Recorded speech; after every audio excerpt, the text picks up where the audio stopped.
The Penguin finale marks the end for one of its core characters, and said cast member speaks to Screen Rant in a post-mortem interview about their DC fate.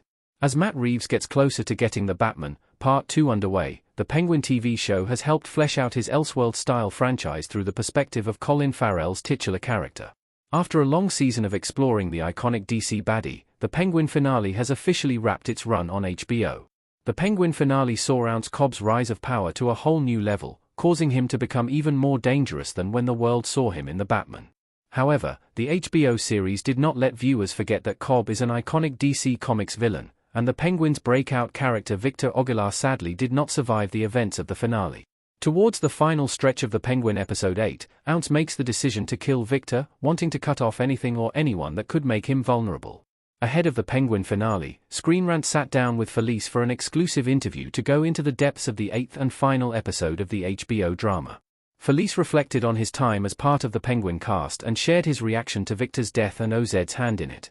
Feliz also addressed whether or not he could come back with a twist in a future The Penguin story, and discussed the possibility of revisiting his Marvel role in The Runaways.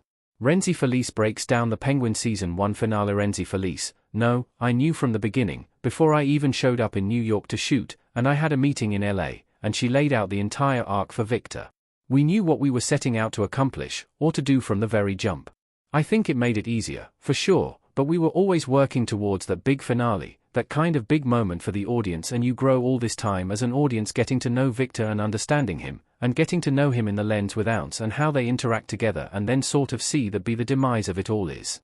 It was definitely like a gut punch." Rhenzy Feliz: "I think it just informed me. I knew I had more information on kind of what we were trying to accomplish. I knew the point of it, and I understood why it kind of needed to happen. So just making sure that was always on my mind what the ending was. I always knew where we were headed. So everything in between was sort of built in order to make that moment hopefully feel impactful or important." Rhenzy Feliz: "I think the thing that I was most excited about was the scene just before the death, the kind of dialogue that me and Oz share, because I'd known that the death was going to be long and kind of drawn out and painful, and that it wasn't going to be a quick, like shot to the head or something.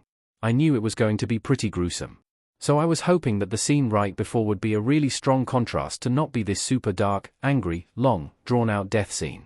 It would be something more vulnerable, and something more, almost like beautiful and light and soft. That's what I hoped that the scene would be. And then when I read it, it was even better than I could have imagined. Lauren and the team wrote something that was just so soft-spoken. When I read it read in a soft tone.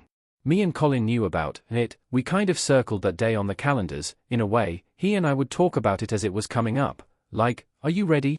Next week we have the big scene, and then a few days out, in the next couple days, are you ready? So we both knew that day was coming, and you got to nail the moments before in order for that moment to hit when it's happening. So reading it, what it was like, OF, okay, yeah, we're doing it. We're doing this thing. It's actually happening. It's all coming to an end, and you are trying to do your best.